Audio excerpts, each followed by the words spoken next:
Bismillahirrahmanirrahim. Assalamualaikum warahmatullahi wabarakatuh.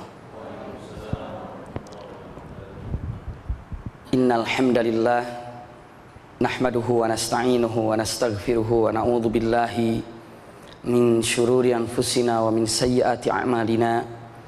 May yahdihillahu fala mudilla lahu wa may yudlilhu fala hadiyalah.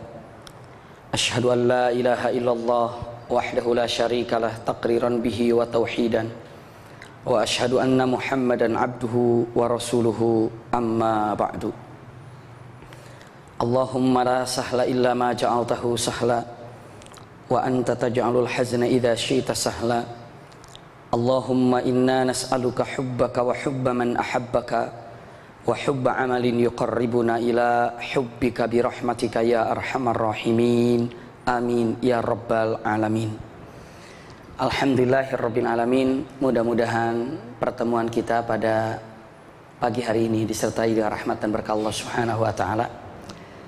Sambil menunggu yang lain, kita mulai saja pelajarannya, karena insyaallah Sahibul Bait hari ini akan mengadakan perjalanan. Ya, mudah-mudahan perjalanannya disertai dengan berkah dan naungan ridha Allah Subhanahu wa taala. Amin ya rabbal alamin. Kesempatan yang sangat berbahagia ini, kita seperti yang telah disampaikan di bulan Ramadan akan membaca ayat per ayat, surah per surah, melanjutkan daripada yang biasa kita bahas di kajian pagi setiap hari insyaallah. Jadi selama bulan Ramadan ini tetap kajian ada di Rumil ini. Wabil khusus setiap Kamis biasanya, tapi setiap hari ada. Kamis besok tidak? Ya, Kamis besok tidak ada, tapi setiap hari itu ya, Seninnya, Selasanya, Rabunya itu biasanya sudah disiapkan jadwalnya, sudah ada insyaallah. Hari ini kita membahas suratul Bayyinah. Suratul Bayyinah. Iya, Al-Bayyinah. Suratul Bayyinah. Suratul Bayyinah ini sering juga disebut surah Lam Yakun, atau sering juga disebut dengan Al-Qayyimah, ataupun sering juga disebut Al-Bariyah, ataupun sering disebut juga surah Munfakin, karena ada di dalamnya. Iya, kita ulangi lagi. Surah ini, surah Al-Bayyinah, para ulama menyebutkannya, bahkan dalam beberapa Quran dikatakan Al-Bayyinah, suratul Bayyinah. Jumlahnya ada 8 ayat, pendek sekali 8 ayat. 8 ayat. Iya. Surah Al-Bayyinah sering juga disebut surah Lam Yakun, karena diawali dengan kata-kata lam yakunil ladzina kafaru min ahlil kitabi wal musyrikina munfakkina hatta ta'tiyahumul bayyinah. Ini surah Al-Bayyinah. Nah, surah Lam Yakunil atau Lam Yakun, bukan Lam Yakunil, Lam Yakun. Jadi kalau matan baca surah Lam Yakun, maknanya lam yakunil ladzina kafaru. Pokoknya rata-rata bunda, ayahanda, yang ada dalam Al-Quran, surah itu kalau tidak dikatakan surah apa yang dikatakannya, seperti An-Nasr, idza jaa nasrullah, ya kan? Sering dikatakan surah apa? Surah idza jaa. Namanya idza jaa. Al-Kafirun, surah apa? Surah Qul ya. Gitu kan? Pokoknya yang di awal-awalnya itu surah Al-Ikhlas, surah apa? Surah Qul hu. Begitu tuh. Iya. Rata-rata kita malah nggak tahu nama aslinya, tapi depannya insyaallah kita tahu. Az-Zilzalah, surah apa? Surah idza zulzila. Gitu tuh. Nah, seperti ini memang tidak salah. Memang rata-rata awal surah itu bisa dijadikan nama surah. Awal surah bisa dikatakan nama, di awal surah itu biasa disebut dengan nama surah, awal surah itu. Seperti ini, awalnya lam yakunil ladzina kafaru, maka sering mengatakan ini adalah surah Lam Yakun, ya. Ini sering dikatakan surah apa? Surah Lam Yakun. Ada juga surah ini dikatakan surah Al-Qayyimah, karena di situ dikatakan firman Allah Subhanahu wa taala dengan kata-katanya kutubun qayyimah. Ada kata-kata qayyimah. Qayyimah itu artinya lurus. Qayyimah itu artinya lurus, mustaqim, itu qayyimah. Bayyinah itu artinya jelas. Ya, lam yakun itu artinya tidak akan terjadi. Itu jadi surah apa? Surah tidak akan terjadi, kalau bahasa Indonesianya begitu. Surah apa? Surah jelas, Al-Bayyinah. Surah apa? Surah Al-Qayyimah, surah yang lurus. Karena ada kata-kata qayyimah. Juga di situ ada kata-kata bariyah. Bariyah itu makhluk. Makhluk, bariyah itu makhluk. Jadi surah apa? Surah makhluk. Makhluk apa? Segala sesuatu yang diciptakan oleh Allah namanya makhluk. Termasuk kita makhluk apa bukan? Maka kita pun disebut dengan bariyah. Surah bariyah. Iya. Juga dikatakan surah apa? Surah munfakin. Karena ada kata munfakina. Kata-kata munfakin itu artinya, atau munfakina itu melepas. Iya, meninggalkan itu munfakin. Jadi kalau seandainya ini ada bunga-bunganya, sini ada potnya. Kalau saya lepas, ini sudah munfakin, lepas dari potnya. Tapi kelihatannya ya nggak indah. Ininya sendiri, ininya sendiri. Jadi munfakin melepaskan diri. Munfakin itu lepas. Iya. Itu salah satu di antara ataupun beberapa nama para ulama menyebut daripada nama al-bayyinah. Al-bayyinah sering dikatakan lam yakun, al-qayyimah, bariyah, munfakin. Bisa dipahami ya? Selanjutnya, ini adalah nama-nama surah. Yang ingin saya sampaikan lagi dengan mengatakan bahwa begitu surah ini turun, Rasulullah memanggil seorang sahabat nama Ubay bin Ka'ab al-Ansari. Ubay bin Ka'ab al-Ansari. Ubay ini adalah orang yang beberapa ulama menyatakan hobinya adalah menghafal Quran. Dan sangat-sangat takut hafalannya itu hilang. Ubay bin Ka'ab. Jadi kalau saya katakan apa yang paling ditakuti oleh Anda, pasti ada sesuatu yang ditakutkan. Kalau rumahnya sering kebanjiran, takut kebanjiran, trauma dengan kebanjiran. Kalau ada satu ketakut berlalu di satu tempat yang sangat menyeramkan, atau pernah di jalan itu mungkin ada qat'ut thariq itu pencuri gitu, jadi trauma yang paling ditakutkan karena pencuri. Pokoknya rasa-rasanya ada satu hal ketika ditanya apa kehidupan yang paling Anda takutkan. Di luar misalnya takutnya apa. Ubay bin Ka'ab ini yang paling ditakuti oleh dirinya adalah takut lupa ayat yang sudah dihafal. Subhanallah. Saya tanya, ada nggak ayat Quran yang lupa sekarang?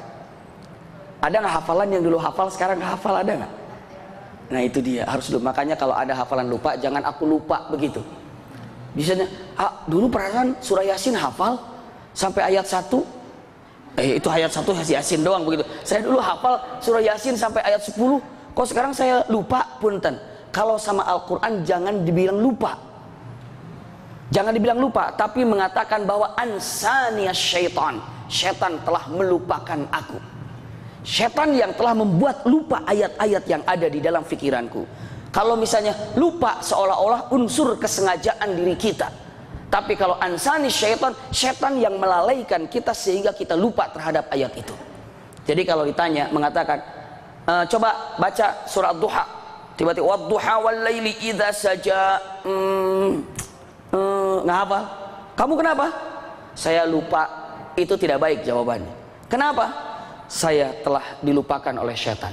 Maksudnya apa? Saya telah terlalu sibuk dengan urusan yang lain sehingga saya tidak sempat lagi membaca Al-Quran dan mengulanginya. Gara-gara syaitan ini saya lupa. Jadi syaitan telah melupakan hafalan saya. Khusus dalam Al-Quran, syaitan yang telah melupakan kita dengan ayat-ayat yang ada. Itu, iya. Maka Ubay bin Ka'ab al-Ansari ini seorang yang sangat takut kalau hafalannya lupa. Aduh, takut lupa hafalan saya, takut lupa hafalan saya. Maka apa yang terjadi oleh Ubay bin Ka'ab ini? Allahu Akbar.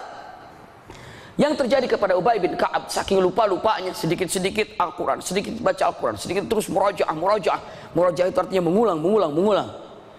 Dipanggil oleh Rasulullah SAW. Ya Ubay, baru saja Jibril telah menyampaikan satu surah kepadaku. Surahnya adalah Al-Bayyinah. Dan Allah menyampaikan kepadaku, ya Rasulullah, orang yang pertama kali harus mendengarkan ayat ini adalah Ubay bin Ka'ab, dan bacakan ayat ini di depan Ubay bin Ka'ab. Kata Allah, ya Rasulullah, iqra hadhihi suratul bayyinah. Iya, baca surah Al-Bayyinah ini di depan Ubay bin Ka'ab. Di depan Ubay bin Ka'ab, baca di depan Ubay bin Ka'ab. Ubay bin Ka'ab mendengarkan, ya Rasulullah, Sammani Allah menyebut namaku. Allah menyebut namaku. Itu perkataan daripada Ubay. Ya Rasulullah, Allah menyebut namaku disebut oleh Allah. Allah jawab, iya, Allah menyebut namamu wahai Ubay. Berlinang air mata Ubay bin Ka'ab. Kenapa? Karena Allah menyebut namanya. Masya Allah.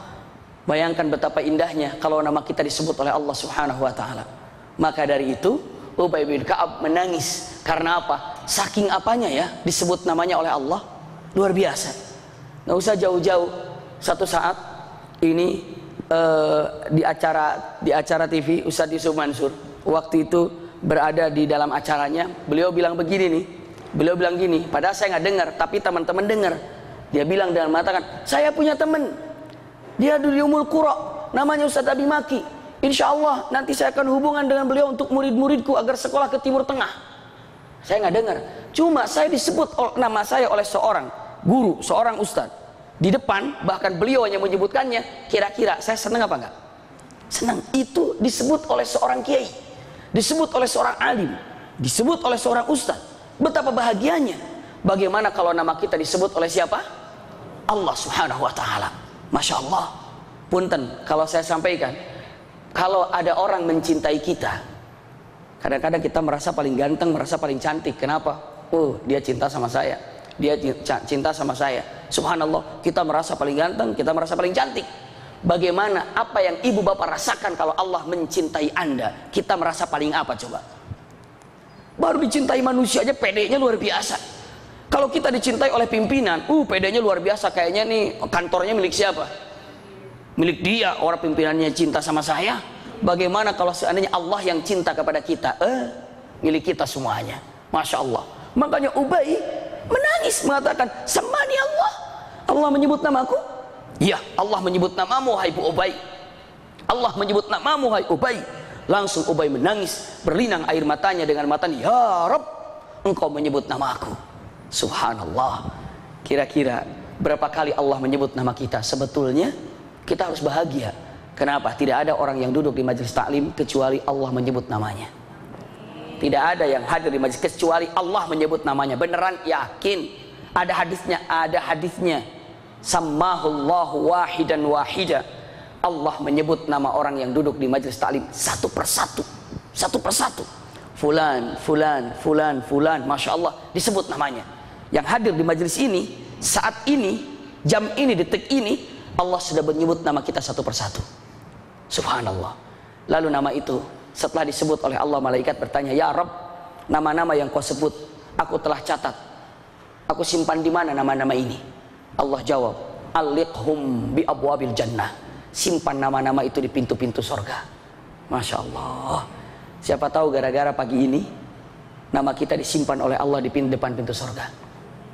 Ini satu keindahan yang luar biasa. Alliqhum bi abwabil jannah. Ini tentang Ubay bin Ka'ab. Siapa beliau? Itu sudah saya sampaikan. Sehingga punya keistimewaan. Di sini Ubay bin Ka'ab dipanggil. Setelah dipanggilnya, barulah Rasulullah menyampaikan ayatnya. Ini mukaddimahnya, Masya Allah. Mukaddimahnya cukup panjang. Mudah-mudahan saya bisa menyelesaikan surah Al-Bayyinah dalam pertemuan satu ini. Baru Rasulullah mengatakan, lam yakunil ladzina kafaru min ahlil kitabi wal musyrikina munfakkina hatta ta'tiyahumul bayyinah. Masya Allah. Hafal ayat ini? Insya Allah. Lam yakunil ladzina kafaru min ahlil kitab. Subhanallah. Lam yakunil ladzina kafaru min ahlil kitab wal musyrikina munfakkina hatta ta'tiyahumul bayyinah. Kata-katanya lam yakun, tidak akan pernah terjadi dan tidak akan terjadi. Tidak terjadi bagi orang-orang kafir dari ahlil kitab dan orang-orang musyrik, munfakin, meninggalkan daripada kekafirannya ataupun kemusyrikannya, hatta ta'tiyahumul bayyinah, sampai datang yang namanya bayyinah, keterangan yang jelas. Nanti siapa bayyinah sebentar lagi saya katakan. Saya ulangi lagi untuk bahasa sebelum saya terangkan lebih dalam. Untuk masalah satu ayat ini saya terangkan secara bahasanya mudah. Tidak akan pernah terjadi orang kafir ini dari golongan musyrik dan dari ahli kitab. Saya ulangi lagi, tidak akan pernah terjadi, tidak akan pernah terjadi dari kalangan orang kafir, yang mana orang kafir ini dari ahli kitab, Yahudi dan Nasrani, dan orang-orang musyrikin, untuk meninggalkan apa yang mereka yakini, yakni agama Yahudinya, agama Nasraninya, dan agama kemusyrikannya, sampai datang yang namanya apa? Bayyinah, keterangan dengan jelas. Orang musyrik nggak bakalan meninggalkan kemusyrikannya, sebelum datang keterangan yang jelas kalau dirinya musyrik dan kalau sebenarnya ada agama yang benar. Orang Yahudi dan Nasrani tidak akan pernah meninggalkan Yahudinya dan Nasraninya sebelum datang apa? Keterangan yang jelas. Bisa dipahami ya? Mungkin di sini enak sekali. Maksud saya enak itu jelas. Tidak akan pernah terjadi orang kafir baik dari golongan ahlul kitab atau orang-orang musyrik untuk meninggalkan agama mereka sebelum datang keterangan yang jelas. Pertanyaannya banyak ini. Pertama, kenapa Allah tidak bilang begitu ada? Lam yakunil ladzina kafaru munfakkina hatta ta'tiyahumul bayyinah. Tidak akan pernah terjadi bagi mereka orang-orang kafir meninggalkan kekafirannya sampai datang keterangan yang jelas. Tapi kenapa? Tidak akan pernah terjadi bagi orang kafir dari ahlul kitab dan dari orang musyrik. Bisa dipahami nggak ya? Seolah-olah di sini digambarkan orang kafir itu dua golongan. Ada ahlul kitab dan ada musyrik. Bisa dipahami?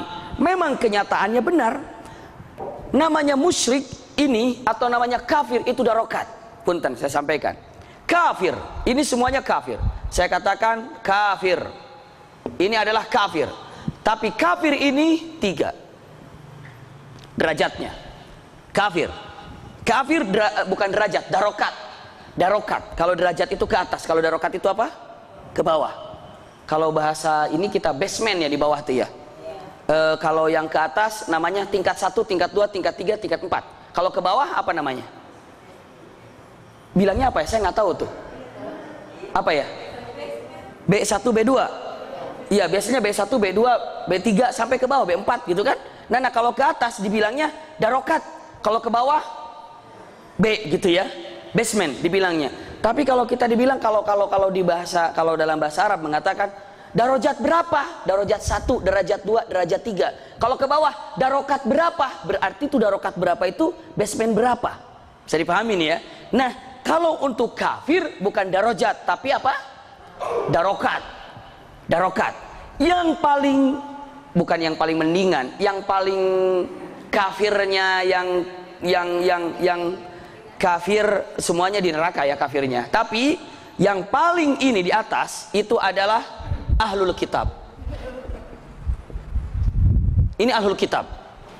Yahudi ya, Yahudi Nasrani. Ini adalah boleh dibilang yang paling baik. Iya, sakintan apa? Mendingan. Iya, jadi ahlul kitab itu yang kafir mendingan. Yang kedua, ini musyrik.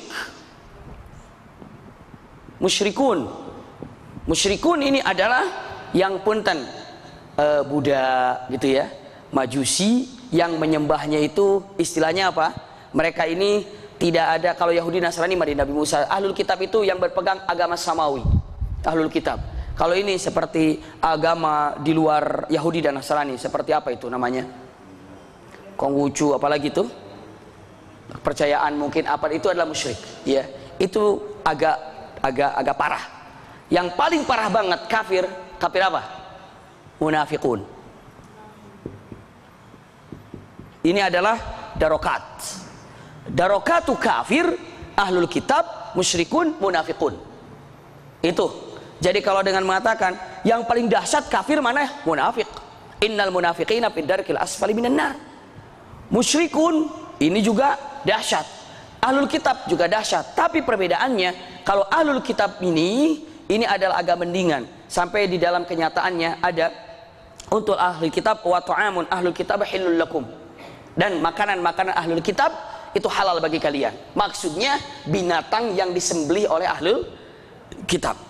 Misalnya kalau ibu bapak jalan-jalan ke tempat memang mu'adzamnya mayoritasnya adalah agama Nasrani.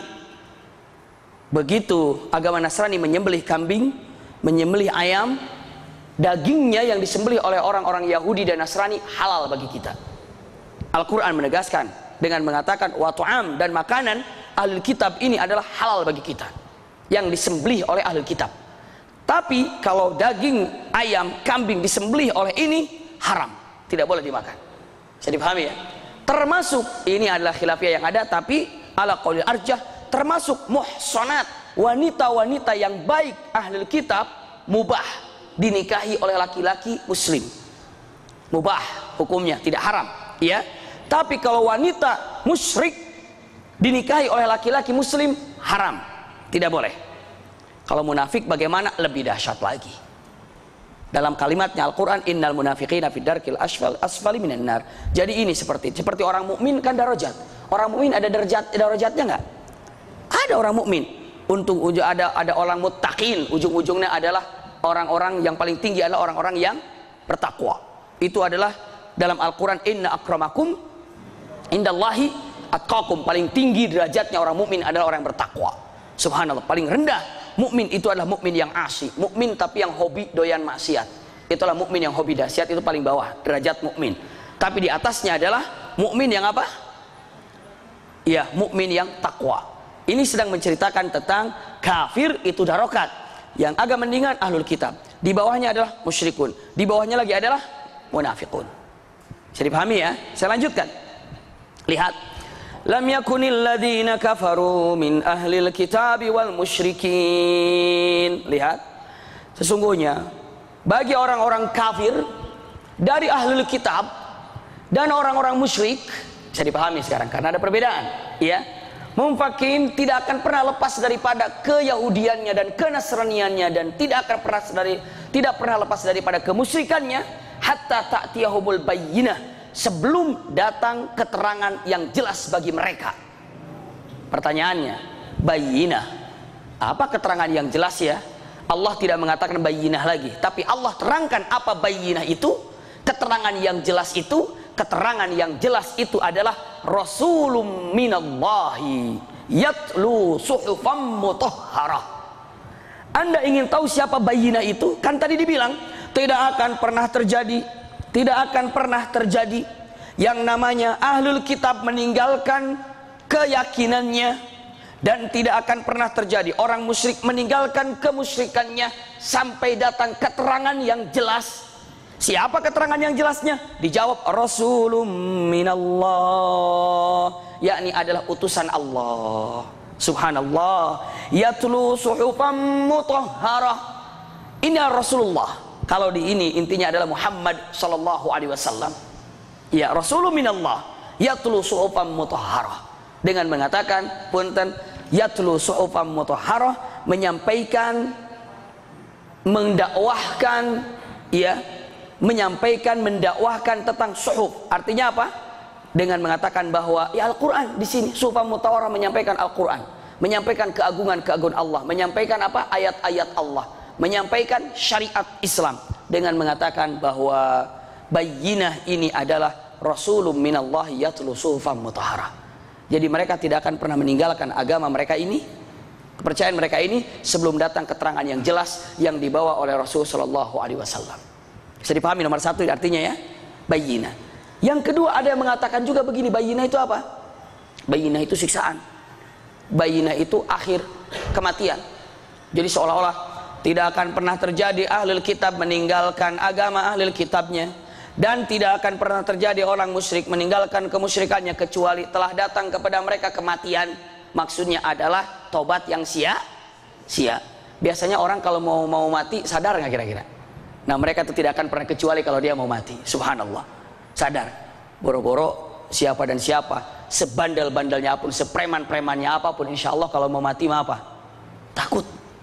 Takut, makanya dia kadang-kadang jadi tobat. Subhanallah. Ini dikatakan bahwa ahlul kitab musyrikin bayyinah itu kematian. Tapi ala qaulil arjah, al bayyinah itu adalah bukan kematian, tapi al bayyinah juga bukan azab, tapi adalah seseorang yang membawa kejelasan, keterangan. Siapa itu? Adalah Rasul sallallahu alaihi wasallam. Iya. Dengan mengatakan rasulun minallahi yatlu suhufan mutahharah fiha kutubun qayyimah.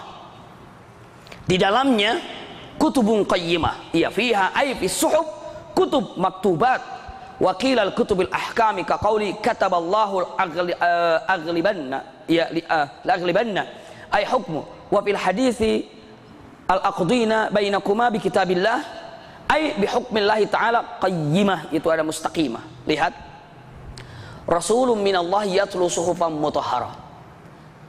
Keterangan itu dengan jelas dibawa oleh para nabi ataupun oleh Rasulullah sallallahu alaihi wasallam, yang menyampaikan di situ adalah Al-Qur'an.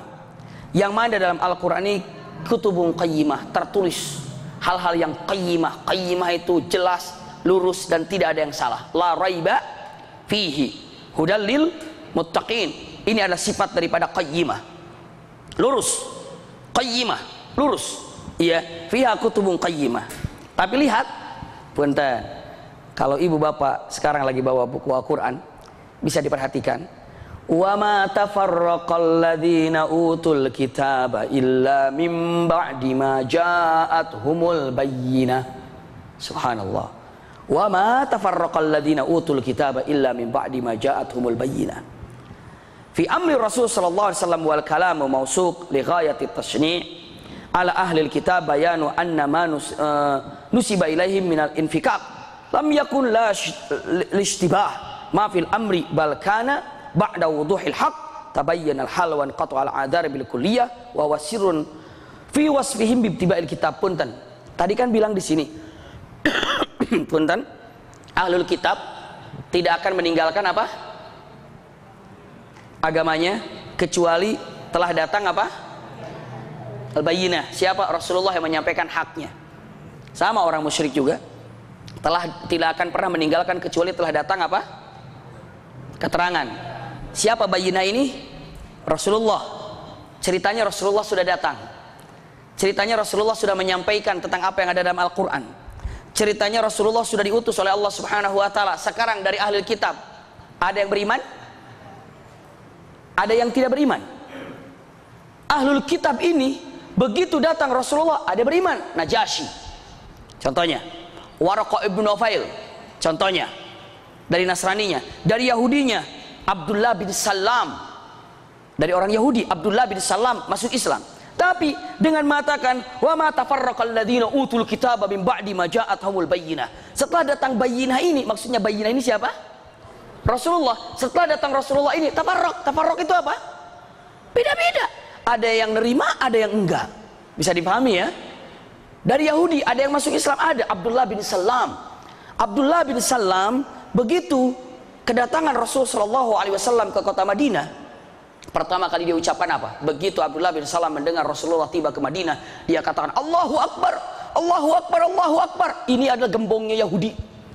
Ini adalah ustaznya Yahudi, kiainya Yahudi. Begitu kedatangan Rasulullah, dia bilang Allahu Akbar, Allahu Akbar, Allahu Akbar. Abangnya, kakeknya, omnya, bapaknya, adiknya nanya, ya Abdullah bin Salam, jangan hancurkan reputasi anda sebagai ulama Yahudi. Kenapa anda begitu mendengar Muhammad datang anda bertakbir?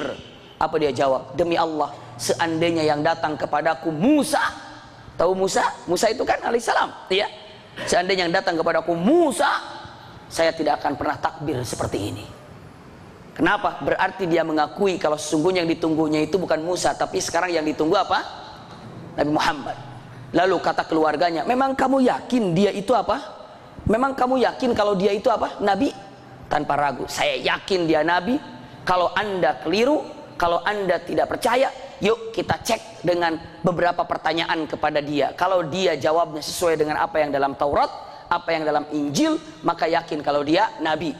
Seperti Salman Al-Farisi.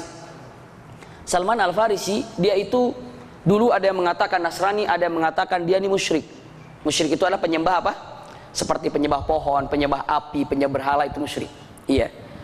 Lalu dengan menyebutkan Salman Al-Farisi, dia baca dalam kitab Injil bahwa ada cara-cara khas Nabi. Di antaranya ciri Nabi itu apa? Tidak menerima sedekah. Tapi Nabi itu menerima hadiah. Salah satunya begitu. Makanya ngeceknya Salman Al-Farisi begitu datang dan mengatakan, ya Muhammad, ini ada sedekah untukmu.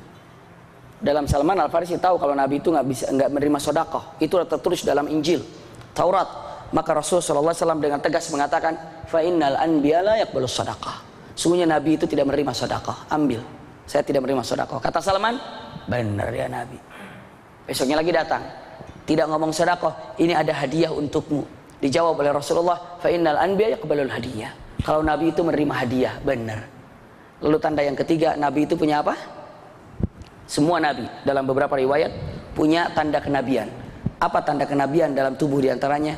Ada tai lalat hitam di sininya, seperti hitam saja atau tanda lahir. Tanda lahir di sebelah kanannya, di sini hitam, tanda lahir. Tanda lahir sebelah kanannya, di sini hitam. Subhanallah, di sininya. Ini adalah tanda hampir semua Nabi ataupun paling tidak ulul azmi semua punya di sininya. Tanda lahir hitam. Tapi Salman Al-Farisi ngeceknya mau gimana? Masa ya Muhammad, coba buka bajumu. Masa begitu? Akhirnya apa yang dilakukan? Mau nekat aja. Kan ini masalah akidah. Harus yakin dia itu Nabi apa bukan. Berjalan ingin melihat zahar atau punggungnya Rasul SAW untuk dilihat ada tanda kenabiannya apa tidak. Begitu tiba di sana, mau menjelang ke rumahnya, mikir lagi, nggak sopan kayaknya.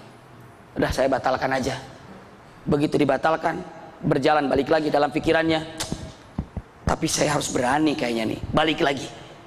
Dalam perjalanan, kayaknya salah. Akhirnya sampai ke rumah Rasul, enggak, balik lagi ke enggak, duduk di tengah akhirnya. Lagi duduk di tengah, Rasulullah datang. Ya Salman, apa yang kau kerjakan di sini? Saya lagi duduk, ya Rasulullah. Rasulullah, kamu mau lihat ini ya? Dilihatin. Kamu mau lihat ini ya? Tuh, lihat itu. Siapa yang kasih tahu Rasulullah? Jibril. Dari siapa Jibril diutus? Allah Subhanahu. Begitu dilihat, Salman sudah tutup mata. Asyhadu an la ilaha illallah wa asyhadu annaka Muhammadar Rasulullah. Iya, itu adalah terjadi kepada Salman Al-Farisi. Islam. Abdullah bin Salam dengan keluarganya, ayo wahai ayahku, wahai pamanku, wahai kakakku, wahai adik-adikku, kita lihat Taurat, kita lihat Injil, dan kita tanyakan hal-hal yang ditanya kepada para nabi kira-kira apa. Misalnya nabi ini tidak, walaupun dia nabi tapi tidak bisa jawab satu pertanyaan. Di antaranya apa? Kapan kiamat? Walaupun dia itu nabi tapi dia juga tidak bisa jawab satu pertanyaan lagi. Apa itu ruh? Itu kan sudah ada kan? Kiamat hanya Allah yang tahu, ruh juga hanya Allah yang tahu. Pokoknya apapun yang ada di dalam pertanyaan, semua urusan Allah akan ditanyakan kepada Nabi Muhammad. Kalau dia menjawab apa itu ruh, ruh adalah bla bla bla bla bla bla, berarti bukan nabi. Karena dalam Taurat nabi itu tidak akan pernah, siapapun di antara nabi, rasul, kita semuanya, apalagi kita, tidak ada yang pernah tahu apa itu ruh. Dan tidak akan pernah tahu di mana kita mati. Dan kita tidak akan pernah tahu, punten, bukan hanya sekedar mati, bukan hanya sekedar ruh, tapi kita pun tidak akan pernah tahu kapan kiamat. Pokoknya ada beberapa pertanyaan yang akan ditanyakan kepada Nabi Muhammad. Kalau jawabannya sesuai dengan apa yang Injil dan ada yang di dalam Taurat, berarti yakinkan kalau itu adalah Nabi. Siap, pertanyaannya sudah disiapkan, kita taruh di saku. Yuk pamanku, ayahku, kakakku, adekku, kita berkunjung sama Muhammad dan kita siap tanya dengan 10 pertanyaan ini biar dia jawab. Kalau dia jawab sesuai dengan apa yang ada dalam Taurat dan Injil, maka kita yakin dia adalah Nabi. Tapi kalau salah jawabannya, kita yakin dia bukan Nabi, cuma ngaku-ngaku aja. Yuk, jalan. Abdullah bin Salam di depan. Abdullah bin Salam di depan, dan di belakangnya ada siapa? Ada yang mengikutinya. Begitu tiba Abdullah bin Salam, ketuk pintunya. Muhammad, Muhammad. Rasulullah SAW buka pintunya. Begitu Rasulullah buka pintunya. Ahlan, ahlan, ahlan. Selamat datang, selamat datang. Apa kabar kalian semuanya? Abdullah bin Salam melihat Rasulullah begitu keluar dari pintu, melihat wajahnya. Abdullah bin Salam diam. Lalu dia bilang apa? Asyhadu an la ilaha illallah wa asyhadu annaka Muhammadar Rasulullah. Subhanallah. Abang-abangnya, adik-adiknya, omnya, bapaknya, kamu main syahadat aja, belum ditanya udah syahadat. Belum ditanya kamu sudah syahadat. Apa yang dijawab oleh Abdullah bin Salam dengan mengatakan, kalian tidak bisa lihat wajahnya yang siddiq, wajahnya yang jujur? Apa kalian belum kurang yakin melihat wajah Nabi saja Anda ragu? Ini Nabi. Saya tidak perlu lagi bertanya dengan 10 hal, karena saya yakin dia Nabi, karena saya tahu tentang wajah kenabian dan cara menatapnya, cara bicaranya. Maka Abdullah bin Salam dari Ahlul Kitab masuk Islam tanpa ragu. Najasyi masuk Islam tanpa ragu. Subhanallah. Iya. Waraqah bin Naufal masuk Islam tanpa ragu. Allahu Akbar. Dalam kenyataan yang ada. Tapi ada nggak orang kafir yang sudah jelas itu adalah Nabi tapi tidak beriman? Ada nggak? Banyak. Subhanallah. Maksud saya orang musyrik, orang Ahlul Kitab. Seperti siapa? Huyai bin Akhtab. Yakin kalau itu adalah nabi, tapi dia tidak beriman. Subhanallah, daripada ahlul kitabnya banyak seperti Raja Romawi saat itu yakin itu nabi, tapi dia tidak Islam. Maka dengan matan, wa ma tafarraqal ladina utul kitab illa min ba'di ma ja'atuhumul bayyinah. Subhanallah. Lihat, setelah datang bayyinah tadi kan mereka tidak akan pernah apa dan apa, kecuali tidak akan pernah meninggalkan agamanya mereka kecuali datang al-bayyinah. Setelah datang al-bayyinah itu, siapa bayyinah itu nih? Rasulullah. Setelah bayyinah itu mereka acak-acakan. Ada yang beriman, ada yang tidak. Ada yang percayai, ada tidak. Itulah namanya mereka. Subhanallah. Lihat, ada satu yang paling harus kita pahami. Kita kan tadi diceritakan lam yakunil ladina kafaru min ahli kitab wal musyrikina. Ya kan? Ahli kitab wal musyrikina. Sekarang dalam ayat 4 ini, wa ma tafarraqal ladina utul kitaba. Musyrikin disebut nggak di sini? Ada nggak? Kalau mau ini, wa ma tafarraqal ladzina utul kitaba wal musyrikina illa min ba'di ma ja'atuhumul bayyinah. Kenapa bimaki kaum musyriknya nggak ada di situ? Karena orang musyrik tidak pernah dapat keterangan kalau nanti akan ada nabi akhir zaman. Bisa dipahami nggak? Kalau orang ahli kitab kan dia terima apa? Taurat. Di Taurat dikabarin nggak akan ada datang Muhammad sallallahu alaihi wasallam? Di dalam Taurat digambarkan? Digambarkan. Dalam Injil mereka digambarkan nggak akan ada datang Muhammad. Maka orang musyrik nggak diikutkan di sini. Kenapa? Karena orang musyrik nggak ada yang kasih tahu kalau nanti akan ada datang Muhammad Shallallahu Alaihi Wasallam. Tapi ahli kitab sudah diterangkan kalau di sana nanti akan ada nabi akhir zaman. Maka di sini dikatakan, wa ma tafarraqal ladzina utul kitaba. Subhanallah. Wa ma tafarraqal ladzina utul kitaba, yang akan berbeda pendapat, beriman dan tidak beriman, yang sudah ada dalam Tauratnya, dalam Injilnya kalau nanti ada nabi akhir zaman namanya Muhammad, sudah termaktub dalam kitab mereka Taurat dan Injil. Tapi tafarraqal ladzina utul kitab, mereka ini berpisah, berbeda pendapat terhadap apa yang sudah diterangkan dalam Taurat dan Injilnya. Kaum musyrik nggak ada, emang musyrik nggak pernah dikasih apa-apa. Bisa dipahami ya? Ini kenapa orang musyrik nggak disebutkan di sini? Karena orang musyrik tidak pernah mendapat kitabus samawi. Maka di sini dikatakan, wa ma tafarraqal ladzina utul kitaba illa min ba'di ma ja'atuhumul bayyinah. Subhanallah. Setelah datang Rasul, mereka masih kacau. Masih ada beriman, masih ada yang tidak. Huyai bin Akhtab. Lihat, Huyai bin Akhtab ini adalah, sebetulnya beliau adalah salah satu daripada mertua Rasul sallallahu alaihi wasallam. Karena putri daripada Huyai bin Akhtab ini adalah Safiyah. Safiyah ini adalah putri daripada Huyai bin Akhtab dan menikah dengan Rasul sallallahu alaihi wasallam. Safiyah binti Huyai bin Akhtab. Safiyah saat itu usianya mungkin sekitar 9 tahun, di atas 7, di bawah 9. Masih ingat. Dia mengatakan, saya masih ingat waktu itu kecil, di situ ada bapakku, di situ ada pamanku, dan di situ ada kakekku, berkumpul 3 orang. Dan dia atau mereka sedang membicarakan tentang kenabian. Lalu kakekku bertanya kepada ayahku, ahuwa? Naam huwa fit Taurat, huwa naam huwa bil Injil, huwa naam huwa Rasulullah, huwa naam huwa Muhammadur Rasulullah. Artinya dengan mengatakan ketika bertiga ngumpul, beneran itu adalah Muhammad yang ada di Taurat? Iya, yakin. Bertiga ini, iya yakin itu Muhammad yang ada dalam Taurat. Beneran yakin itu tanda tanya sesuai dengan apa yang di Injil? Iya, yakin itu adalah Muhammad yang ada dalam Injil. Yakin itu Muhammad Rasulullah, yakin itu adalah Muhammad Rasulullah khatamul anbiya. Tiga-tiganya yakin sambil ngobrol, masing-masing yakin kalau itu adalah Muhammad Rasulullah. Setelah bertiga, summa tawaqqafa, terus dia berhenti, lalu mereka iya ya, yakin memang dia Muhammad. Yakin kita Muhammad, iya yakin Muhammad. Pegangan tangan, pegangan tangan bertiga ini. Kita yakin kalau dia adalah Muhammad khatamul anbiya, Rasulullah. Kita yakin sambil berpegangan tangan. Kita yakin ya kalau dia itu Muhammad khatamul anbiya ya, kita yakin ya. Maka kita bersumpah karena keyakinan kita kalau Muhammad dia itu adalah utusan Allah, azamna ala muadawatihi abadad dahr. Itu kata-katanya.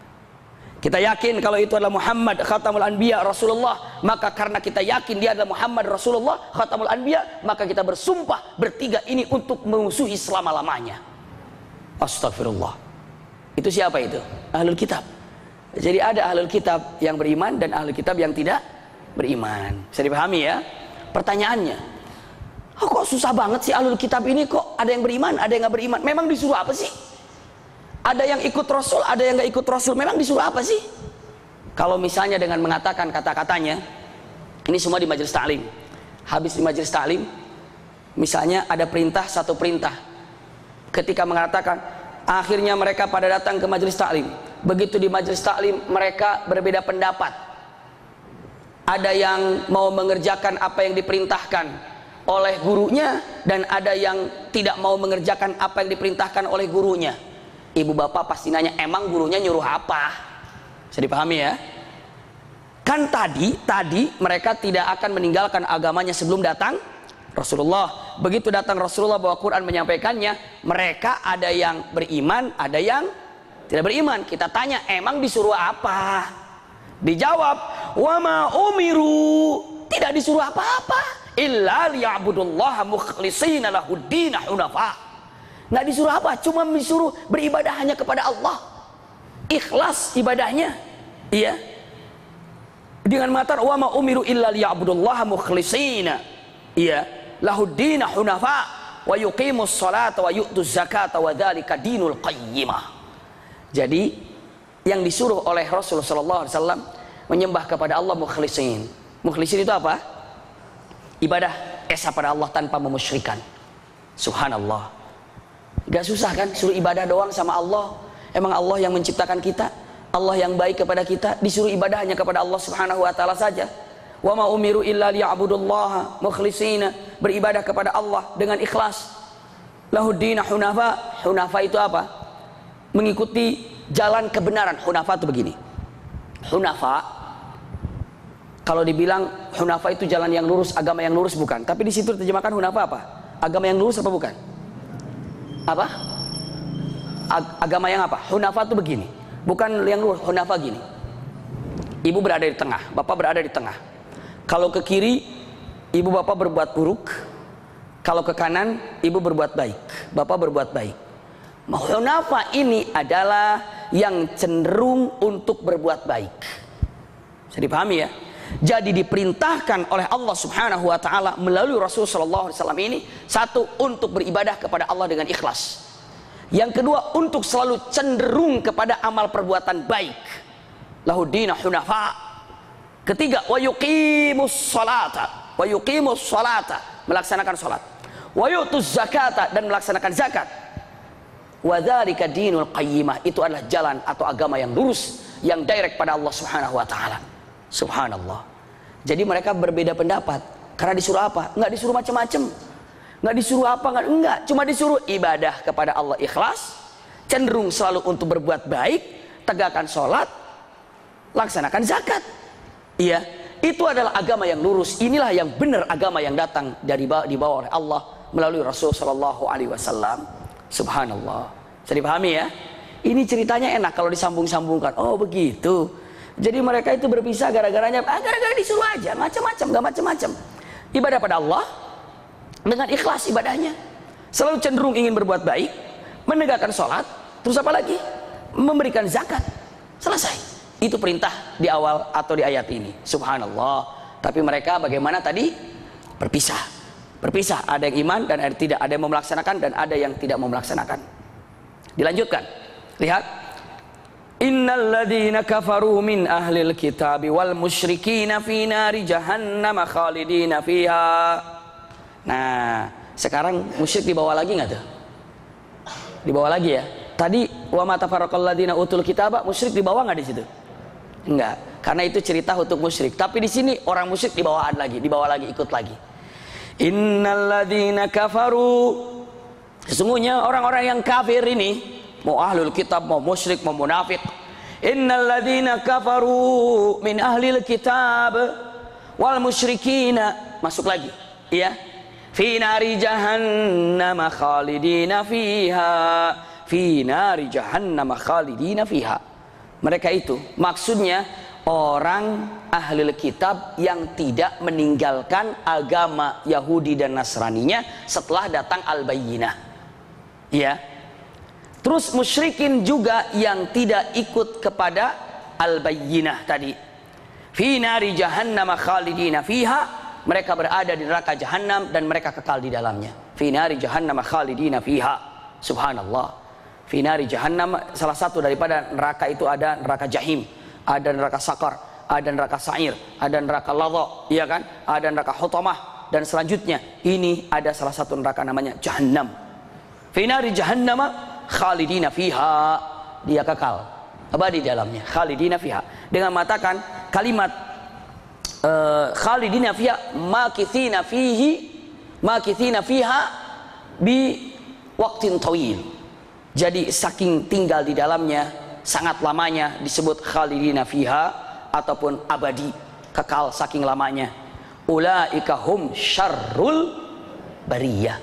Mereka ini orang musyrik yang tidak meninggalkan kemusyrikannya, ahlul kitab yang tidak meninggalkan Yahudi dan kenasraniannya.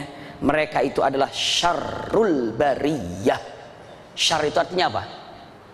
Jelek, buruk. Jelek, buruk itu syar. Bariyah itu makhluk. Sejelek-jelek makhluk yang ada di muka bumi ini adalah yang tidak beribadah kepada Allah dengan ikhlas. Sejelek-jelek makhluk di muka bumi ini adalah yang tidak ada cenderung selalu berbuat kebaikan. Sejelek-jelek makhluk yang ada di muka bumi ini yang tidak sholat. Sejelek-jelek makhluk di muka bumi ini adalah yang tidak pernah mengeluarkan zakat. Karena itu dikatakan ketika menceritakan di awalnya, wa ma umiru illa liya'budullaha mukhlishina lahuddina hunafa'a wa yuqimus salata wa yu'tuz zakata. Ini adalah sedang bicara begitu mereka ini tidak mengindahkan perkataan ini, bahkan cenderung meninggalkan perkataan ini, ulaika hum syarrul bariyah. Mereka itu adalah makhluk sejelek-jeleknya makhluk yang pernah Allah ciptakan di muka bumi ini. Bukannya monyet yang paling jelek, bukannya punten-punten anjing yang paling jelek, bukannya binatang apa yang paling jelek, kan binatang jelek, subhanallah. Tapi punten, manusia yang tidak beriman, manusia yang tidak sholat, manusia yang tidak zakat, manusia yang tidak punya cenderung berbuat baik, syarrul bariyah. Subhanallah, mereka itu sejelek-jelek makhluk, bukan sejelek-jelek manusia loh, tapi sejelek-jelek makhluk. Makhluk dari Allah banyak gak? Banyak makhluk Allah itu. Dan sejelek-jeleknya makhluk, astagfirullah, sejelek-jeleknya makhluk itu adalah orang yang la ya'budullaha mukhlisin, ya, wala mail alal haq, atau tidak hunafa, tarkus shalah, tarkus zakat, itu menjadikan syarrul bariyah. Astagfirullah. Kenapa?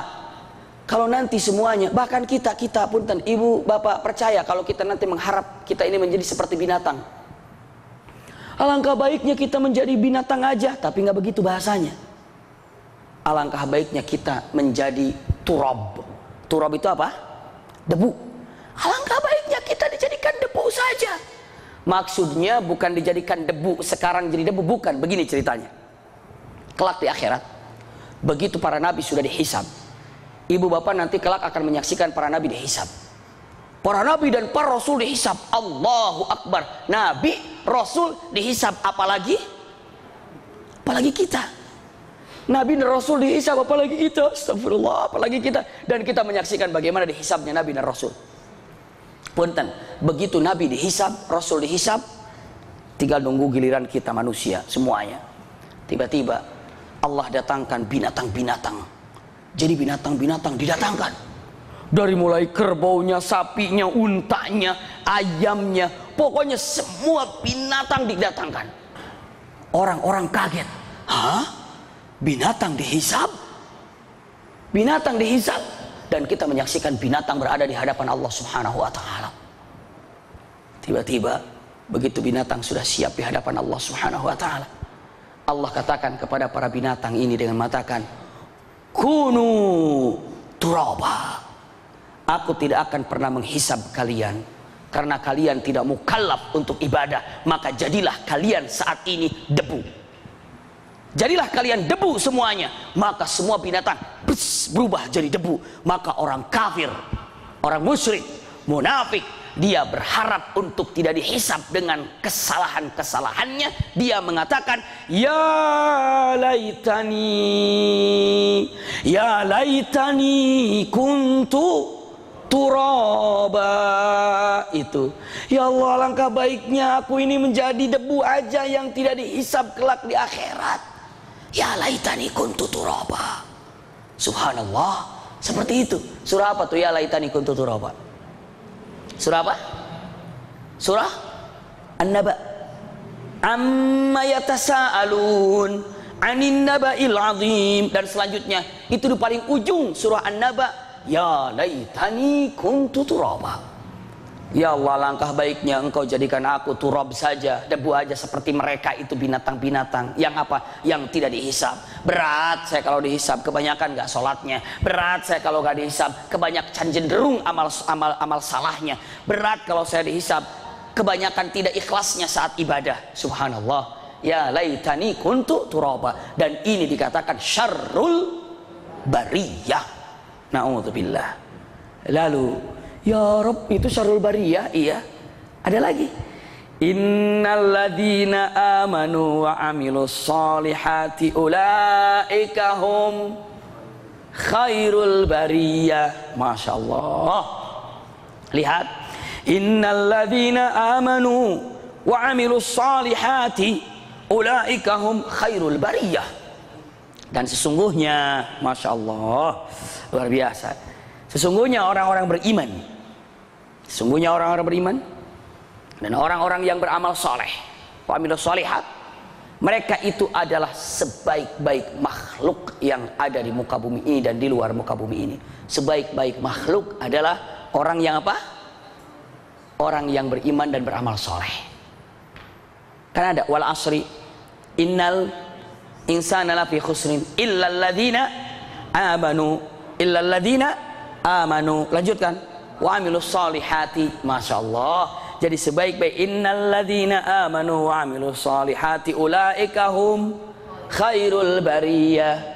Kalau tadi syarrul bariyah, tadi khairul bariyah adalah orang yang beriman dan mengerjakan amal soleh. Amal soleh itu apa? Yuqimus salat wa yu'tuz zakat. Subhan, amal soleh. Shaum Ramadan, amal soleh. Haj, shaum Ramadan, haj itu juga amal soleh. Masya Allah. Dan pasti cenderung kalau orang sudah soleh, hatinya selalu cenderung ingin berbuat apa? Ingin berbuat baik. Subhanallah. Ulaika hum khairul bariyah. Bayangkan itu, sebaik-baik makhluk yang ada di muka bumi ini adalah orang yang beriman. Berarti kalau ibu bapak beriman, berarti ibu bapak ini sebaik-baik makhluk. Ulaika hum khairul bariyah. Masya Allah. Nggak berhenti di situ tuh, Allah katakan khairul bariyah. Kan tadi dibilang, sesungguhnya mereka orang kafir dari ahli kitab dan musyrik, diancam di dalam neraka jahanam yang kekal abadi di dalamnya. Kenapa? Karena dia tidak menerima bayyinah yang telah datang kepada mereka melalui Rasulullah. Mereka ini malah berbeda pendapat, ada yang beriman dan ada yang tidak beriman. Yang tidak beriman mereka ini apa? Mereka tidak beribadah kepada Allah dengan ikhlas, tidak ada cenderung kebaikan, tidak melaksanakan sholat, tidak melaksanakan zakat. Diancamnya fi nari jahannam khalidina fiha, di neraka jahanam yang kekal di dalamnya. Lihat, hum syarrul bariyah, dan itu adalah sejelek-jelek makhluk yang aku ciptakan. Tapi Anda termasuk khairul bariyah. Kenapa? Alladzina amanu wa amilus solihati ulaika hum khairul bariyah. Pertanyaannya, memang kalau khairul bariyah apa sih pahalanya? Tadi kan yang syarrul bariyah dijadikan apa? Dikasih apa kalau syarrul bariyah? Neraka. Mentang-mentang kalau kembar kan anaknya Hasan Husain, bagus. Begitu kembar, oh bagus. Khairul bariyah sama syarrul bariyah. Astagfirullahaladzim. Jangan dikasih nama anak itu. Satu syarrul bariyah, satu khairul bariyah. Kenapa? Ini keren kayaknya nih, yang kakaknya syarrul bariyah, yang adanya khairul bariyah. Jadinya hanya bobariyah jadinya. Nanti subhanallah. Dulu Anda bobariyah itu bariyah. Oh Unyil ya, oh, masih ingat film Unyil ya. Oh yang abu kayak gitu tuh ya. Iya betul-betul bariyah. Bariyah, subhanallah. Itu adalah makhluk Allah subhanahu wa ta'ala. Saya lanjutkan. Memang kalau khairul bariyah apa sih yang Allah berikan? Memang kalau khairul bariyah apa sih? Kalau syarrul bariyah tadi kan neraka. Kalau khairul bariyah apa sih? Jawab. Khairul bariyah jazaohum inda rabbihim jannatu adnin tajri min tahtihal anhar. Masya Allah.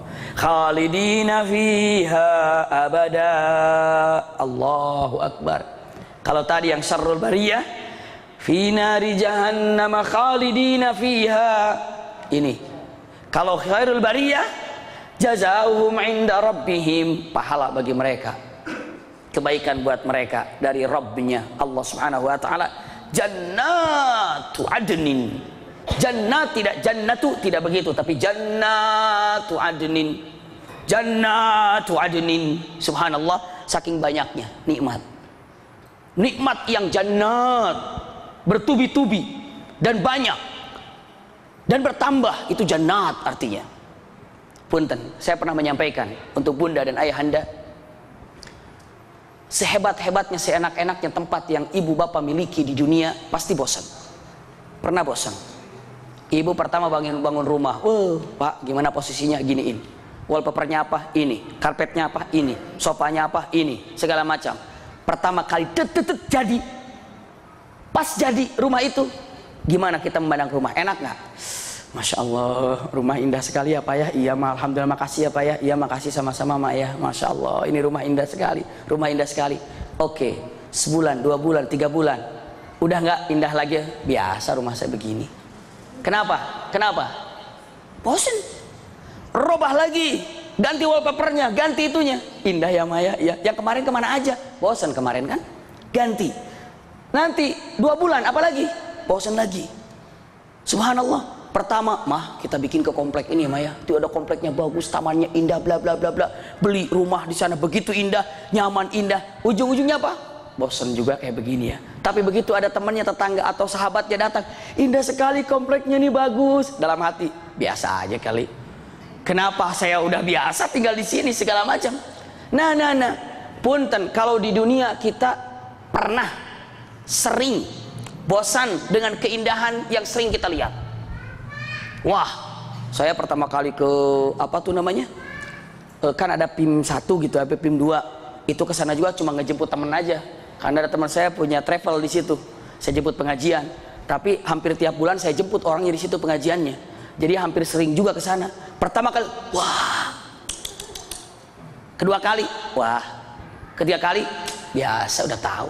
Akhirnya biasa aja. Ibu ketika melihat tower Zam-Zam yang ada jamnya, wah. Akhirnya tiap hari lihat, biasa kan? Sebab begitu kan. Tapi di sorga nggak ada. Berapa lama di sorga? Saya sudah 100 tahun di sorga, udah bosan. Gini-gini aja di sorga. Nggak ada orang besar di sorga. Karena jannat, nikmat sorga setiap detiknya berubah. Setiap detik berubah. Maka nggak pernah ada orang yang bosan di sorga. Berubah terus kok, indah terus. Subhanallah. Istri pun semakin hari semakin cantik kalau di sorga. Kalau di dunia, terserah jawabannya apa. Suami pun makin lama di sorga makin ganteng. Saya nggak tanya di dunia, enggak. Kalau buat laki-laki, subhanallah. Itulah keadaannya. Istri semakin hari semakin cantik, suami semakin ganteng. Itu ketika di akhirat, maka nggak pernah ada orang bosan dengan suaminya, bosan dengan istrinya, bosan dengan situasinya. Nggak ada yang bosan. Tidak ada yang pernah bosan. Kenapa? Karena kenikmatannya tarakka wa tarakka wa tarakka. Terus naik. Jannat itu adalah pahala bagi orang yang apa tadi? Innal ladzina amanu wa amilus solihati lahum jannat ulaika hum khairul bariyah la jazaohum inda rabbihim jannatu adnin. Masya Allah, jannat berapa? Jannat itu bertubi-tubi ataupun bertahap-tahap kenikmatannya selalu bertambah. Adn itu adalah salah satu nama surga. Karena ada yang namanya surga apa? Surga Firdaus. Surga yang namanya adalah Aden. Ada yang nama Darussalam, surga. Iya, banyak sekali nama-nama surga yang ada. Di antaranya adalah Aden. Tajri min tahtihal anharu khalidina fiha. tajri min tahtihal anharu khalidina fiha. Punten ibu bapak, jujur seneng gak kalau ngelihat air ngalir itu? Seperti halnya manusia ini rata-rata kalau ngelihat bunga itu senang. Walaupun dia tidak punya bunga di rumahnya, tidak memelihara, tapi kalau sudah ngelihat bunga, nggak ada orang yang benci sama bunga tuh, nggak ada. Ih, bunga indah, indah, makanya banyak bunga plastik itu biar keindahannya tuh ada. Ya, itu ada bunga-bunga itu kan, nggak perlu disiram, tetap aja begini, karena keindahannya, namanya bunga itu indah. Bunga itu indah. Sekarang air pun indah, air tuh indah, gemercik air yang ngalir tuh indah, subhanallah. Turut air indah, sungai indah. Ibu lihat, tajri min tahtihal anharu khalidina fiha, tah di bawah. Pernah mendengar kisah Nabi Sulaiman alaihissalam ketika memasukkan siapa? Bilqis. Ngelihat apa di bawahnya? Air, padahal itu di bawah kaca. Begitulah dasar rumah kita di sorga nanti. Subhanallah. Bayangkan kalau di sini, tempat ini, semuanya ini begitu, nggak usah pakai karpet, semuanya udah empuknya kelihatan air di sini semuanya. Kira-kira ibu lagi nggak ngaji sama saya, ngeliatin di bawah aja. Subhanallah, ngeliatin di bawah itu ada apa itu? Saya ngaji, ini ngeliatin ke bawah. Itu kita dasarnya kita di sorga. Tajri min tahtihal anhar, tempat kita, pijakan sorga itu di bawahnya sungai. Di bawah kita sungai itu, dan kita bisa ngelihat ke bawah, subhanallah, dan indah semua sungai dengan berbagai macam ragamnya. Allahu Akbar. Bagaimana? Berarti hidup kayak di tempat mainan kita ini. Kayak seperti subhanallah, indah luar biasa. Tapi di bawah semuanya bisa melihat itu adalah luar biasa. Seperti apa ya? Ya seperti itulah, seperti kita sedang membayangkan yang namanya Bilqis melihat keindahan yang di bawah, itulah tajri min tahtihal anhar, tapi di sananya sungai. Padahal kalau di dunia ini, di bawah kita ada sungai nggak hakikatnya? Ada saluran air nggak? Kalau kita gali-gali berapa meter, akhirnya apa? Keluar air, ya kan? Keluar air, tapi nggak kelihatan karena sama tanah. Bayangkan kalau seandainya 30 meter ini tanahnya terbuat dari kaca yang safi, yang bersih, yang jernih. Subhanallah, kita akan bisa melihat apa yang ada di bawah air itu mengalirnya seperti apa. Subhanallah. Ini dikatakan bahwa di surga tajri min tahtihal anhar khalidina fiha abada, kekal abadi di dalamnya selama-lamanya. Subhanallah. Ini dunia yang hanya sebentar ini gimana ini? Dunia yang hanya 30 tahun, 40 tahun, 50 tahun, 60 tahun. Kok bisa kita ini bergabung dengan orang-orang sifat ahlul kitab, sifat musyrikun? Masa sih harus terjerumus ke sana? Jangan. Ini adalah khalidina fiha abada. Anda mau ambil yang mana? Lalu dengan mata, ya Rob, saya ingin seperti itu. Gimana caranya? Di samping saya tadi ibadah segala macam, apa yang harus saya raih? Apa yang harus saya raih? Apa yang harus saya pegang? Jawab oleh Allah, radhiyallahu anhum wa radu'an. Syaratnya adalah Allah harus ridho kepada Anda, dan Anda harus ridho bertuhankan Allah subhanahu wa ta'ala. Itu syaratnya. Syaratnya Allah harus ridho kepada kita, dan kita harus ridho bertuhankan Allah. Itu syaratnya. Setelah kita ibadah bla bla bla bla, ibadah segala macam, syaratnya adalah apa? Ya Rob, saya ingin masuk di situ tuh. Jannatu adnin, saya masuk tuh. Yang khalidina fiha, saya ingin masuk. Bagaimana caranya? Radhiyallahu anhum wa radu'an. Anda harus bersama mereka yang diridhoi oleh Allah, dan harus gaya seperti gaya mereka, ridho bertuhankan Allah subhanahu wa ta'ala. Subhanallah. Lalu dengan menyebutkan, ya Rob, seperti itu engkau ridho kepadaku? Ya, asal Anda ridho kepada Allah. Saya tanya, Allah ridho nggak sama kita kira-kira? Insya Allah. Karena kita ridho bertuhankan Allah. Maka begitu Al-Quran dalam surah dengan mengatakan kalimatnya, wa raditu lakumul Islam madina. Ada kan? Dijawab, dan aku ridho Islam dipegang oleh kalian. Kata Allah, Allah ridho ya. Allah ridho dalam firman Allah subhanahu wa ta'ala, al-yawma akmaltu lakum dinakum, aku sempurnakan hari ini untukmu agamamu. Al-yawma akmaltu lakum dinakum wa atmamtu alaikum ni'mati, dan aku telah sempurnakan untukmu kenikmatan. Yang akan kau raih adalah iman dan Islam. Itu kenikmatan. Wa raditu lakumul Islam madina, dan aku ridho Islam ini sebagai agama kalian. Para sahabat menjawab ketika mendengar ayat ini dengan kata-kata raditu billahi rabba wabil islami dina wabi muhammadin nabiyya wa rasula. Dalam riwayat wabil qur'ani hukma. Subhanallah. Jadi kita kata raditu billahi rabba, ya Allah aku ridho kalau aku bertuhankan Allah. Raditu billahi rabba. Sudah yakin kita ridho bertuhankan Allah? Ridho bukan hanya di lisan, tapi ridho dalam hati dan ridho dalam tingkah laku. Dibuktikan. Seperti hanya ada orang mengatakan, "Ma, I love you, ma." Sama mamanya bilang I love you mendok. Bangun tidur, begitu mamanya keluar dari kamar, I love you, ma. Iya, nak. Masya Allah. Mau makan, I love you, ma. Iya, nak. I love you, pak. Iya, ma, pak. Makna, subhanallah. Tiba-tiba begitu anaknya bilang I love you, ma. Baik, makasih, nak. Nak, tolong ambilin selimut nih, mama dingin. Ambil sendiri aja lah, ma. Astagfirullah, itu mari subhanallah. Kenapa? Dibilangnya cinta tapi tidak nurut. Saya tanya, ridho nggak bertuhankan Allah? Ridho, syaratnya harus senang diperintah oleh Allah.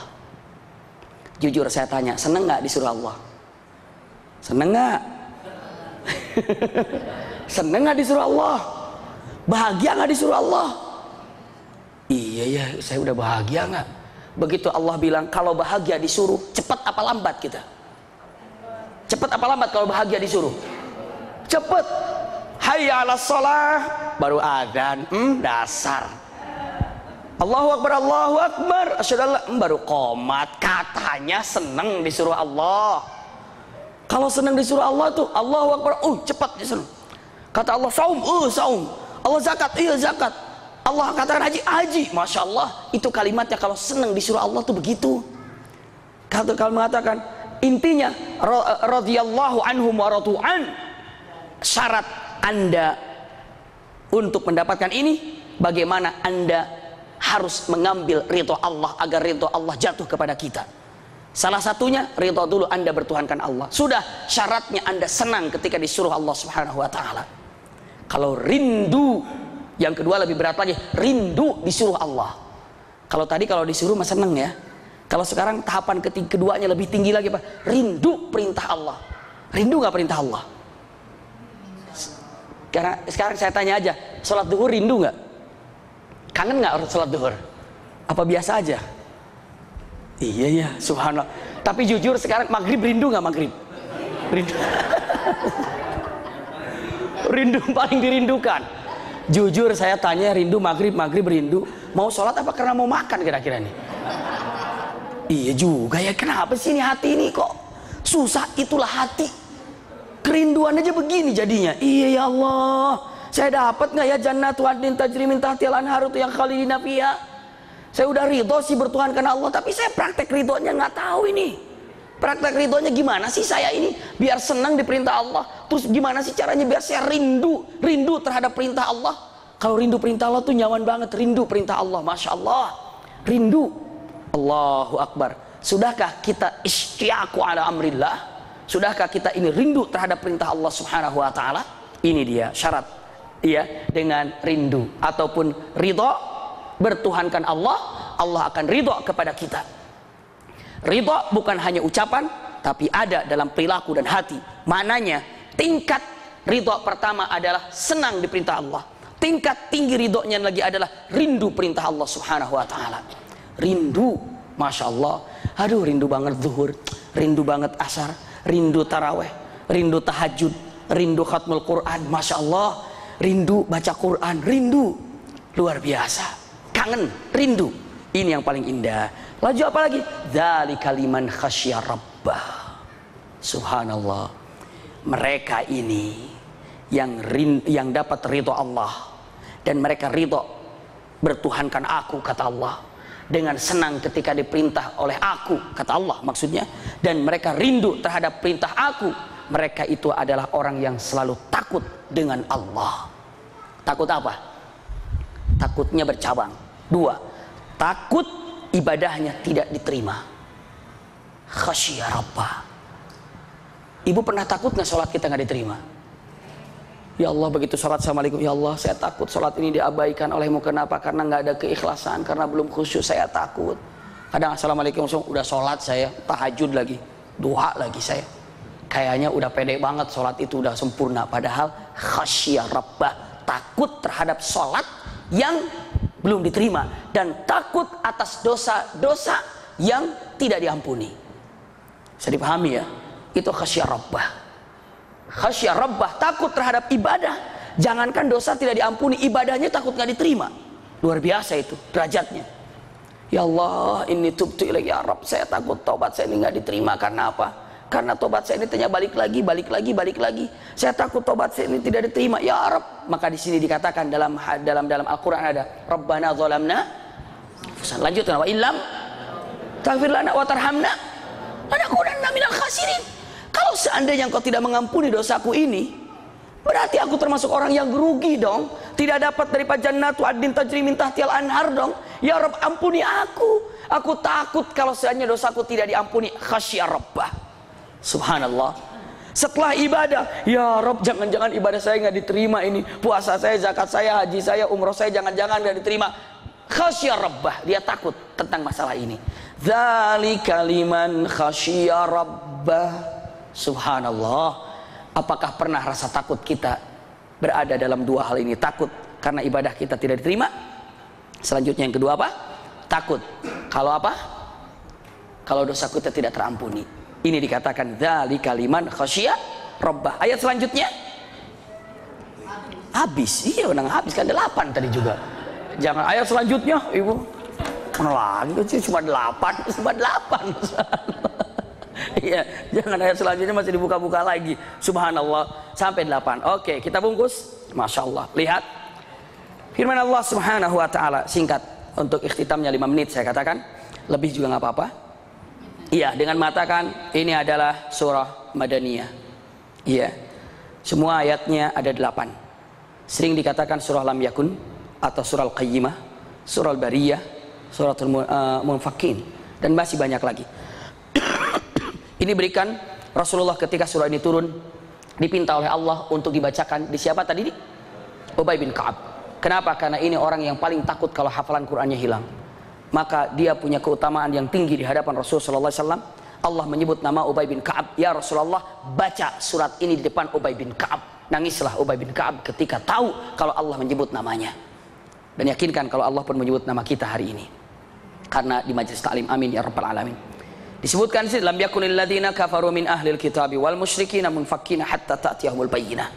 Di sini digambarkan orang-orang kafir, ada darokat ahlul kitab, musyrikun, munafikun. Saya sudah sampaikan apa yang ada di dalamnya. Iya. Dan derajat-derajat darokat yang ada. Bahwa tidak akan pernah menjadi orang yang beriman, baik itu ahli kitab atau orang musyrik, sebelum datang yang namanya al-bayyinah. Apa bayyinah itu? Rasulun minallah. Rasulullah yang Allah utus menyampaikan tentang Al-Quran Al-Karim, yang mana di dalamnya fiha kutubun qayyimah, adalah agama isi yang lurus kepada Allah Subhanahu wa ta'ala. Tapi setelah datang ajaran dari Allah Subhanahu wa ta'ala melalui para nabi dan rasul, khususnya Rasul sallallahu alaihi wasallam, tafarraqal ladzina utul kitab. Mereka berpisah, berpencar, ada yang beriman dan ada yang tidak beriman. Subhanallah, setelah datangnya bayyinah tersebut. Kok ada? Iya, begitulah keadaannya. Subhanallah, ada yang beriman dan ada yang tidak beriman. Memangnya disuruh apa sih mereka tidak beriman ini? Mereka disuruh liya'budullah mukhlishina lahuddin hunafa wa yuqimus salata wa yutuz zakata wa dzalika dinul qayyimah. Disuruh itu saja. Iya. Selanjutnya, bagi mereka orang yang tidak beriman seperti itu, orang yang tidak mengikuti bayyinah tadi, apa yang dibawa oleh Rasulullah SAW, keterangan yang jelas, mereka itu siapa? Orang-orang kafir. Oh iya, orang kafir itu ada berapa? Ini tadi, innal ladzina kafaru min ahlil kitabi wal musyrikina, yang menolak daripada apa yang dibawa oleh al-bayyinah tadi Rasulullah SAW. Mereka ini adalah fi nari jahannam khalidina fiha. Mereka berada di neraka jahannam, dan mereka diberikan gelar oleh Allah Subhanahu wa ta'ala syarrul bariyah. Subhanallah. Ya Rabb, itu syarrul bariyah? Iya. Terus ada khairul bariyah? Ada. Gelar bagi orang-orang yang menerima tadi al-bayyinah tadi, menerima apa yang dibawa oleh Rasulullah SAW, yang mana yatlu suhufan mutahharah fiha kutubun qayyimah, mengikuti dengan apa yang ada, ulaika hum khairul bariyah. Kalau sudah mendapatkan khairul bariyah, apa yang didapatkan? Jaza, mendapatkan pahala. Apa pahalanya? Inda rabbihim jannat. Di dalamnya diberikan jannat, surga yang bertubi-tubi kenikmatannya, setiap detik perubahannya terasa, dan semakin indah, semakin indah, semakin indah. adnin, jannatu adnin, di antaranya yang berhak itu adalah salah satu disebutkan oleh Allah jannatu adnin. Tajri min tahtil anharu khalidina fiha, kekal di dalamnya. Subhanallah, ya Rabb, saya ingin mendapatkan itu. Apa yang harus saya lakukan? Subhanallah, Anda harus pandai-pandai mengambil agar aku menjadi ridho kepadamu, kata Allah. Iya, jadi cari perhatian bagaimana Allah cinta kepada kita, sayang kepada kita, ridho kepada kita. Radhiyallahu anhum wa radhu'an. Anda harus bergabung bersama mereka yang Allah ridhoi, dan syaratnya Anda harus ridho dulu bertuhankan aku. Sifatnya apa ridho? Sifatnya adalah rindu terhadap perintah Allah dan senang ketika diperintah Allah Subhanahu wa taala. Kalau orang sudah seperti itu, dzalika liman khasyya rabbah, yang mana mereka ini adalah orang yang takut apabila ibadahnya tidak diterima, dan yang takut apabila punten taubatnya tidak terampuni. Seperti itulah yang namanya suratul Bayyinah. Dan kembali Ubay bin Khalaf setelah selesai ayat ini kembali menangis.